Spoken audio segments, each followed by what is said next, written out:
يا فندم السيسي بيسدد القروض منين؟ من البنك الدولي. بيسددها منين؟ بيجيب فلوس منين يسدد بيها القروض؟ ايه؟ من المشروعات اللي بيعملها. طب اسمع خد دي. فاكره بيجيب فلوس منين؟ انت اسمك ايه؟ انت فاكر؟ انت اسمك ايه؟ انت اسمك ايه الاول بس؟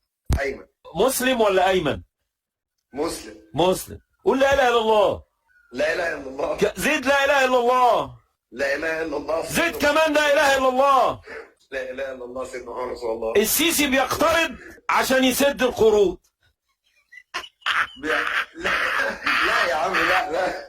طب قول لا اله الا الله. لا اله الا الله. كمان لا اله الا الله. لا اله الا الله. السيسي رفع اسعار الكهرباء 10 مرات ولا 20 مرة عشان ياخد الفلوس دي يسد بيها القروض. قول كمان لا اله الا الله. لا اله الا الله. كمان لا اله الا الله. لا اله الا الله. كمان لا اله الا الله. لا اله الا الله. السيسي رفع اسعار البنزين والغاز عشان يسد بيها القروض اللي هو لسه بياخدها. قول كمان لا اله الا الله.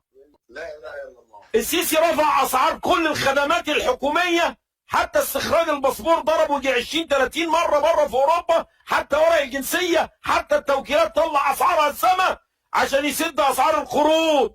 قول كمان لا اله الا الله. بقول لك قول لا اله الا الله.